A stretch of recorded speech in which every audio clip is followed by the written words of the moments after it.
This is SHRM Radio in partnership with Timber Media, Podcasters for India Inc. Hello and welcome to episode 4 of Unabashed, candid conversations on all things talent. In this podcast, we have open, honest and unapologetic conversations about the emergent realities of work, worker and the workplace. I'm Neha Pant, part of the Knowledge and Advisory team at SHRM India, and I have with me Abhijit Bhaduri, coach, talent management advisor and an author. Hi Abhijit, how are you doing today? I'm extremely exhausted. I've been trying to do the proofreading for my new book, Dreamers and Unicorns, which is scheduled to hit the shelf on 1st of November. So I'm really trying my level best to beat that deadline. So this is the craziest time for me possible. So worst time to write anything, is this bad phase. But why would you say that? I think this is the best time to write anything, isn't it? No. It's the best time to write, but that when you are writing, there is a part when you are ideating, which is fun, and then there is this whole creativity is 80% of really hard, boring work. It's everybody thinks it's the other way around, but it's not. It's the other way around. So I am in that other way around kind of a phase where you're just doing that plain. Really bone-crunching work. So no, it's not great fun at all. What have you been reading? What have you been watching? Watching a lot of stuff at work. I think I'm working quite a bit. A lot of sessions that we've been hosting off late. So that's where my energies have been. Online sessions. Online sessions, yes. Yeah, I know. The world virtual facilitation, really. Oh, all right. Yeah, but I think that's a very, very hot emerging area. And except for the fact that I think a lot of people get that completely wrong because, they just simply take the world of learning and, start to speak in front of a camera, whereas virtual facilitation. No, but it's hard. It's hard. Just yesterday while facilitating a session, I remember, we were really urging our participants to come on camera. And apparently everyone was so, camera shy. We just had about 2-3 people in a group of 20 who had their cameras switched on. And these are participants or they are potential facilitators? Potential facilitators. Of course, they're learning virtual facilitation. And I told them this, that I said, as facilitators, the first thing that you have to do is be on camera. There's just no shying away from it. As a facilitator, you can't be camera shy. Right, but then it was so hard for people to turn on their videos, and it could also be, for different reasons. Perhaps at home, it sometimes feels a little, uncomfortable to be on video if you have your kids and your, parents, in the background. So that, and of course, there was one participant who said, it's very difficult for me to smile to the camera. So, I have gotten so used to it that I got conscious in that moment and I started wondering if I'm smiling too much while looking at the camera. But I think, as a facilitator, that becomes so much more important, right? I mean, that's the only way you are sort of, transmitting your energy to your participants. That's through your voice, through your, That's like the Reiki master transmitting your energy. Yeah, absolutely, isn't it? I mean, it'll be so boring otherwise, won't it be? I know. And you should have asked this person, would you rather watch a really glum-faced facilitator on screen? Actually, you can't watch because the person has shut off the camera, and then you have somebody speaking in a very droning voice without any kind of modulation. Yeah, and then ask the person... I did just that demo I did. When I was talking about voice modulation. So, how that is so important when you are doing an online session, and especially if you're not coming on video and your voice is the only medium, then, it's all the more important that you connect with your audiences with your voice. And which is really so very hard, as any podcaster will tell you. Absolutely. Yeah, because right now, for example, this is episode 4. I'm hoping that we have at least 4 listeners. So, each episode number, I think we should say that if in 5th episode we have 5 listeners, I think we are doing really well. What would you say? Is that a sharp target to take, or is that a very aggressive target? That's good, isn't it? I think we should have a lot more than that. Yeah, we should add a few more zeros after that. Yeah. So I think, okay, all right, great. But, one of the things that I read was this about this 21 HR jobs for the future, which a lot of people are talking about. And I kind of just thought that I would have done it in a very different manner. So, yes, of course, it's, easy to pick faults with anybody who's put out some research. So it's not that. I'm just saying that I would have taken a far more generic piece, which is applicable not just to HR jobs, but to any kind of jobs, finance jobs, marketing jobs. And I think I am of the belief that HR today has to go beyond looking at human resources alone and look at, being the spokesperson for shaping the world of work. Yeah. Workspaces, workforce, all of those combinations. I think HR has to take the lead. So if they are not doing that, that I think is really an opportunity missed. Yeah. So I would think that's. What was your take? But that was, those 21 HR jobs with those fancy titles, director of emotional well-being, right? Something like that. I've forgotten. I saw that piece of long ago. And I know business continuity and employee safety. I mean, that's another one that I recall. But you know what? I would actually use a far more generic thing, which think about it, you should be able to sort of use that for any of the jobs. For example, if you take one set of jobs which are driven completely by tech, so it needs a certain kind of a person who is completely familiar with technology, data, understanding, the analysis of that, statistical tools. So those are, quantitative analysis. And these are the tech IQ-oriented jobs. People with sharp IQ actually do that well. And then you, of course, have jobs which are, very sharp on EQ.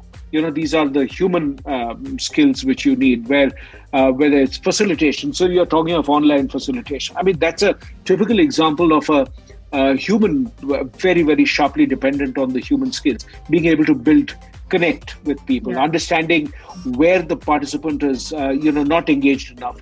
Those are some of the things that I think human beings should be able to do. And then, of course, there are jobs which are like really hybrid jobs. So, the human tech interface. So, for example, distraction prevention coach. Or what is that? How do you prevent distraction? I need one. I need one. All of us do. Anybody who's on social media needs a distraction prevention coach.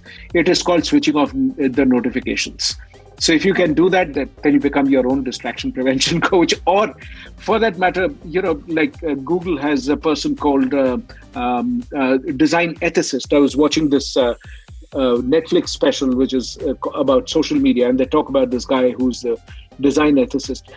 Those are some of the jobs for the future, and you will see that as every company becomes a tech company, every job is going to become a tech job, and you will see the rise of this whole new segment of ethics coming into the workplace.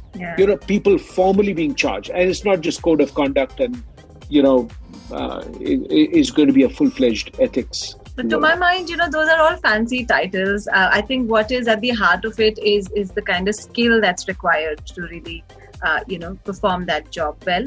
So, we were having this discussion the other day in one of the, roundtable conversations, and it was about, looking at the future of work through the skilling lens. And we ended up talking about, what are going to be some of the skills that are going to be really important, in future. And while there was representation from tech companies, pharmaceuticals, and airports for that matter, collectively, I think the whole group was moving more towards the behavioral skills that are required, right? And things like social intelligence, persuasion, collaboration, empathy, compassion. So all of those things, were getting talked about more. Right. So somewhere I think, those skills, have become, more sought after. And as we look at these jobs of future, and like you, spoke about all those fancy titles, I think at the heart of it all will be these, social skills which are going to be of, crucial importance in the future. So what would a podcaster be called? The person in charge of voice engagement or listener engagement. What would you call it? Yes. Listening engagement. Is that what it is? Listening engagement. No. Auditory engagement manager. Is that you added a manager to it? I don't like that term as much. Somebody who's managing. Managing yourself is the toughest thing. So the person who's able to manage their own auditory engagement is really the star quality one is looking at. So somebody like you would be, vice president auditory engagement. What do you think? Podcasting is not my core job. You realize that, right? No, neither is it my core job. It's neither my core competence either. Because I have zero competence in anything. So I try. So we are just amateurs who just decided to, make these podcasts one day. Don't say like anything like this, because what's going to happen is the 4 people who are listening to us are also going to drop off, and we cannot afford that. No, guys, we worked very hard for this. So, please continue. Absolutely. We were born for this. We were born for this. Yes, totally. So what do you see is going to be the biggest challenge for organizations, to provide career paths in a world where people are not able to see each other? So you think about all the social skills you talked about. Yeah. In the online world, they are infinitely harder to communicate. So for example, if building empathy is hard when you are with people in a room, it is 10 times harder to convey that, across a video conference. But you know what? Why you say that building empathy virtually is more difficult, it sort of takes me back to a few of these experiences, and most of us, have had these, in our conversations when we are having our meetings, whether it's our colleagues or, it's our clients.